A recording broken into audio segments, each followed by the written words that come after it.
As anti-government protests continue to rage on in Cuba, today we have reaction from President Diaz-Canel. Isabel Rosales also explains the significance of this moment and how the White House is responding. Shouts demanding freedom. Anti-government protests erupting across Cuba at a never-before-seen level in the country's 62-year-long communist regime. Protesters defying government authority, sick of power outages, scarce medicine and food, the repression of political activists. The economy is deeply damaged, and COVID-19 deaths are skyrocketing. Officers arrested some protesters, but could not contain the crowds. President Miguel Diaz-Canel denouncing protesters, blaming its woes on the U.S. and its sanctions on the island. Yesterday's protests weren't peaceful. There was vandalism. They stoned the police force, damaged cars, a behavior that's completely vulgar, completely indecent. Diaz-Canel calling on the army and communist supporters to confront demonstrators. The United States stands firmly with the people of Cuba as they assert their universal rights. And President Miguel Diaz-Canel denouncing protesters, blaming its woes on the U.S. and its sanctions on the island. Yesterday's protests weren't peaceful. There was vandalism. They stoned the police force, damaged cars, a behavior that's completely vulgar, completely indecent. Diaz-Canel calling on the army and communist supporters to confront demonstrators. the United States stands. An American community holding protests in solidarity on Sunday. In Cuba, our nation is in the streets demanding human rights, demanding the end of the dictatorship. And the people of Cuba in Miami is accompanying that momentum. 90 miles away in Cuba, continued chants of the anti-communism anthem, Patria y Vida, homeland and life. Isabel Rosales reporting. And meantime, hundreds packed 8th Street and Monday in Miami as Cuban Americans called for change. They were standing in solidarity with those in Cuba protesting against their government. Among the most recent reasons, the Cuban people are demanding change, and as inflation and COVID-19 rages out of control. People on the island and in South Florida remain vocal and hopeful for progress. And a celebration recently in the Bahamas as the country celebrates its 48th anniversary of independence. Our One Caribbean News' Deandra Hamilton takes us to the festivities.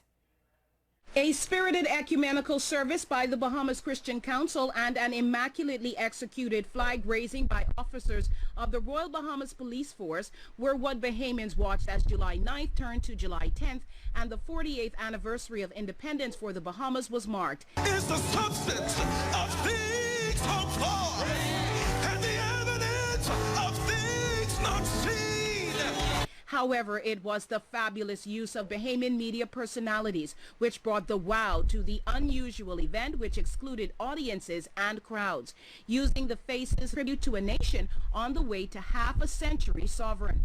Soon, historic Clifford Park would steal the show. It always does, but starkly different the fact that the massive crowd which would turn out for the country's birthday party was absent, barred from attendance due to the public health protocols precipitated by the coronavirus pandemic. Only the main actors comprised the in-person cast of characters. Prayers for the nation were raised in the open atmosphere by members of the clergy, all of them masked and physically distanced. The national anthem was beautifully belted out by Siobhan Burnside as the flag crept up the pole and a slimmed-down contingent from the police force hoisted it.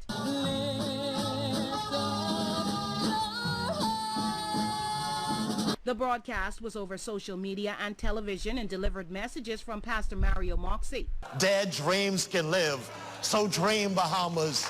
Don't quit, don't throw in the towel. Philip Davis, opposition leader, Dr. Hubert Minnis, Prime Minister, and Governor General, His Excellency C.A. Smith. It is the second year independence festivities have been interrupted by the coronavirus pandemic. And that was our Deandra Hamilton reporting. Well, the Trinidad and Tobago government has recently announced a further easing of the restriction of measures aimed at curbing the spread of COVID-19 based on a ramped-up mass vaccination program. Prime Minister Dr. Keith Rowley said that an estimated 800,000 vaccines should be arriving from China on Tuesday and that would allow for an increased vaccination program being undertaken by the Ministry of Health. He said based on the vaccination program, the government would allow for the reopening of the retail sector, food establishments, and a few other sectors this week. The next big group of people that we would try to get back to some semi-normal arrangement is the food establishment and restaurants, itinerant and non-itinerant businesses, curbside pickup and takeout, deliveries and drive-through only. When we open up the restaurants and food service, I know you're missing the doubles. When you go in the line, remember, stay 6 feet away from the person in front of you. And wear your mask and have clean hands at all times. Those are the conditions under which we are going to be living going forward for a while. The Prime Minister said that the government would keep in place the state of emergency and the curfew, but they will be monitoring the situation to ensure that those measures could be lifted as soon as possible. He said that since the pandemic began and the announcement of a vaccine to help treat the effects of the virus, his administration had sought to acquire vaccines for at least 900,000 people to ensure a level of herd immunity. Now that we are in the vaccination stage, we are not in the same position as we were a year ago, or 6 months ago, or even 3 months ago. We now have a choice to make. And therefore, the public policy has to shift. The government cannot isolate or take it upon itself to isolate individuals in this country. If the individuals in a situation of vaccination by volunteerism, if such a person decides, I will take a chance on the virus and not take it on the vaccine.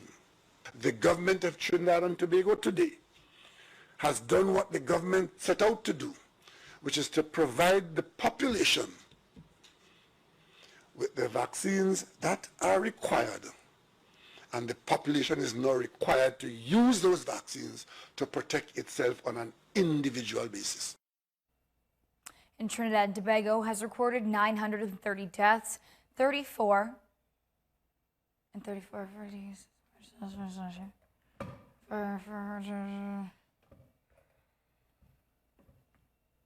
Trinidad and Tobago has recorded 930 deaths and 402 cases of the virus since March of last year.